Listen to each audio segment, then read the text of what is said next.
आप सभी को मेरा चरण वंदन और सामने जितने भी मेरे साथी बैठे हैं सभी को इंकलाब जिंदाबाद। ये जोश हम में होना चाहिए। सबसे पहले मैं अपनी बात शुरू करने से पहले पवन भाई के लिए एक बात बोलूंगा। उन्होंने अभी कहा कि वो एक ऐसे पदाधिकारी रहे जिनके कार्यकाल में कोई सफलता हमें हासिल नहीं हुई, तो मैं उन्हें कहना चाहूंगा कि शायद आपने अपना आकलन कम किया है, बहुत कम किया, क्योंकि आपकी सफलता एक ये बैठी है सामने।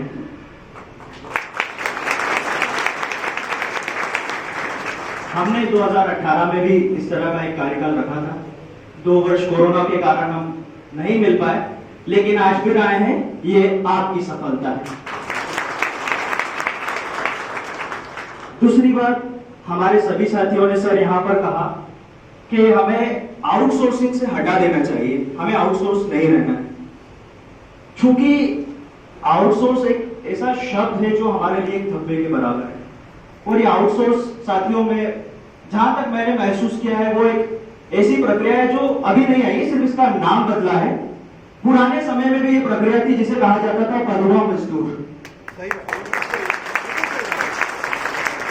एक ऐसा मजदूर जिससे 24 घंटे काम कराने के लिए उसे रखा जाता था, किंतु जब वह अपनी सुविधाओं के लिए अपने मालिकों से बोलता था तो उसे मिलते थे सिर्फ कोड़े। जिस तरह हम अपनी आवाज यदि उठाने का प्रयास करते हैं तो हमें मिलता है कि हम आपको नौकरी से निकला देंगे। मैंने देखा कि यहाँ हमारे बहुत सारे साथी जिनके नाम लिए वो मंच पर आए नहीं बोलने के लिए, तो आपके से घबराने से काम नहीं चलेगा साथियों। मैं यहाँ आया हूं तो सिर्फ मेरे लिए आया हूं, मैं आपके लिए नहीं आया हूं, ये सच्ची बात है। अगर मेरे आने से फायदा होगा तो मेरा होगा, आपका नहीं होगा। आप आओगे, आपका फायदा होगा, आप बोलोगे, आपका फायदा होगा।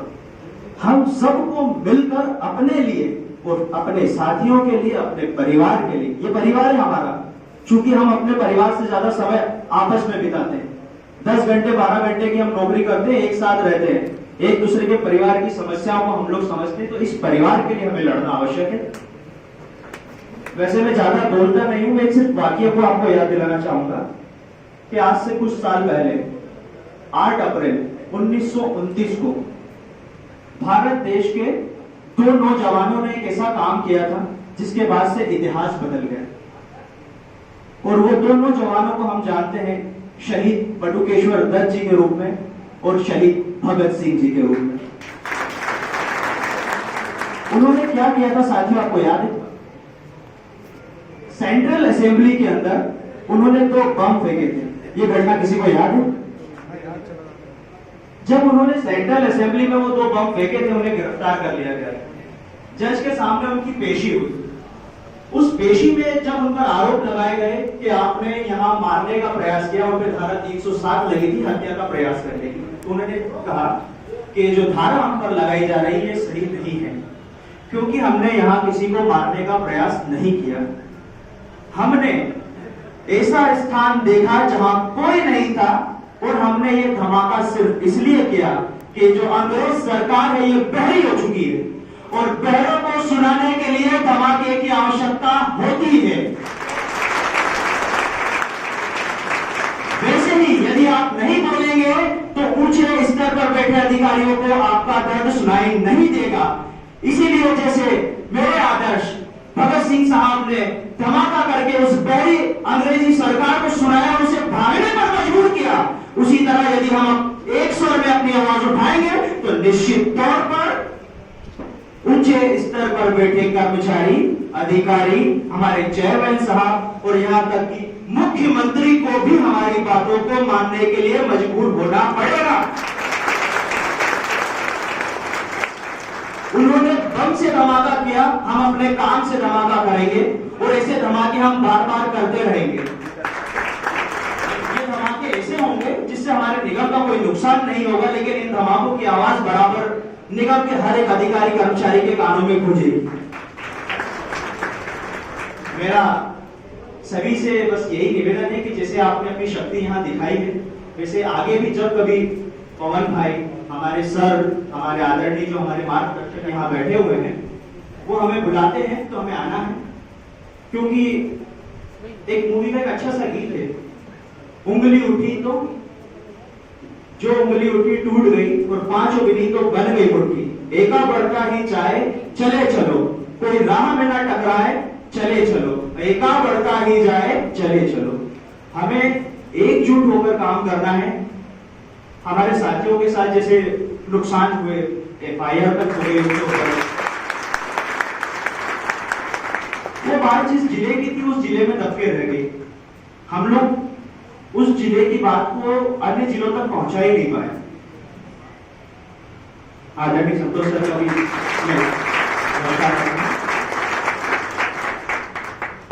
जैसे मैंने आपको कहा कि यदि किसी एक साथी के साथ उसके जिले में घटना होती है तो वो सिर्फ उसके जिले की घटना नहीं है, वो हम सब आउटसोर्सिंग कर्मचारियों की घटना है।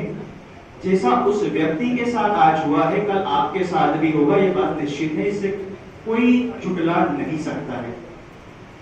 जब तक आप एक दूसरे के लिए आवाज नहीं उठाएंगे, जब तक आप एक दूसरे के लिए बोलने के लिए नहीं खड़े होंगे, आप इस डर से नहीं बोलते हैं यार कि मैं बोलूंगा तो शायद मेरी भी नौकरी चली जाएगी। अगर जाती है तो जाए, जाती है तो जाए। अपने आत्मसम्मान से बड़ी तो कोई चीज नहीं हो सकती, मुझे लगता है। यदि आप अपना आत्मसम्मान बेचकर कोई काम करना चाहते हैं तो फिर तो आपके लिए आउटसोर्सिंग भी बहुत बढ़िया चीज है। 9,500 रुपए की सैलरी भी बहुत बढ़िया चीज है।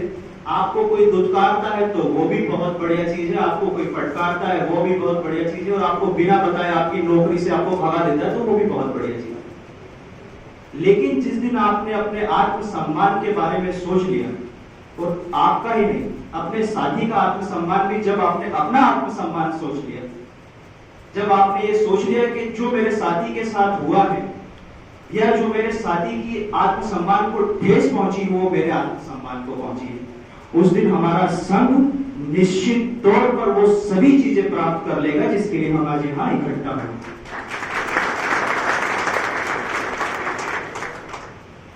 उसके बाद और भी बहुत सारे छोटे छोटे बात है जो मतलब बताने के लिए तो कुछ नहीं है, लेकिन सर बहुत सारी घटनाएं हमें आती है। ऐसा मैं सभी अधिकारियों के लिए नहीं कह रहा हूं जो निगम के, लेकिन कुछ अधिकारी निश्चित तौर पर कुछ ऐसा व्यवहार करते हैं जिससे हमें ये लग जाता है बार बार कि हम निगम का हिस्सा ही नहीं।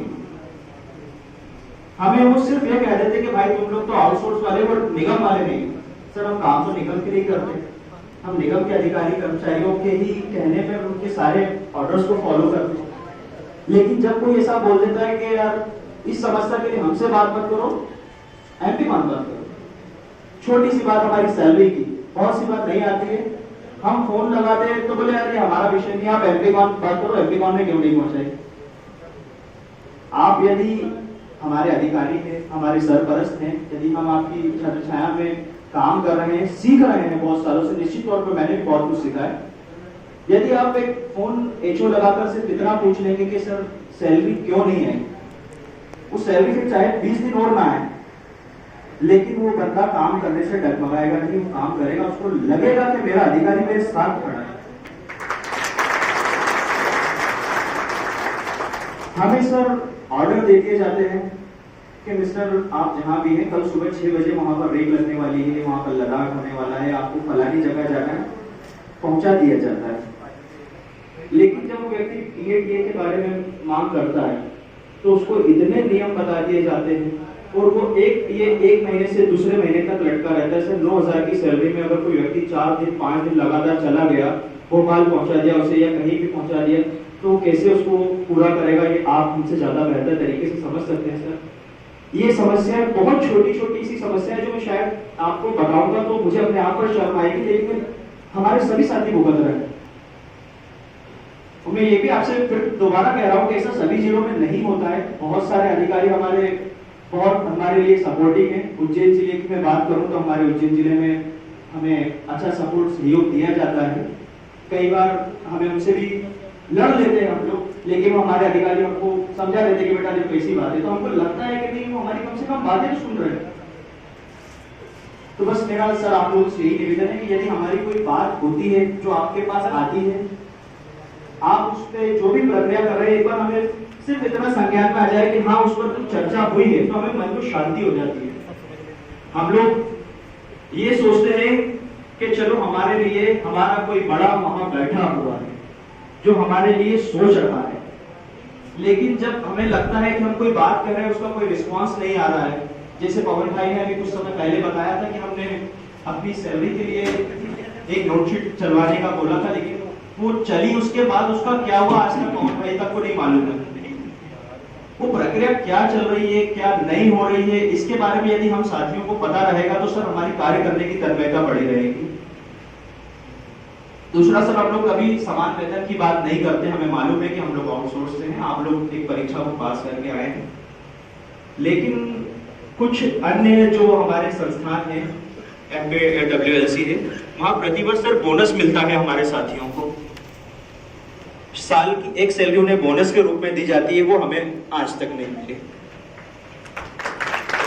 तो मेरा निवेदन है कि उपार्जन में जिस तरह से हमारे सभी निगम के कर्मचारी 24 घंटे की ड्यूटी देते हैं, उसी तरह आउटसोर्स के भी हमारे साथी पूरे उपार्जन में उतनी ही तन्मयता के साथ करते हैं, उतनी ही दौड़ भाग करते हैं और उतनी ही मेहनत करते हैं।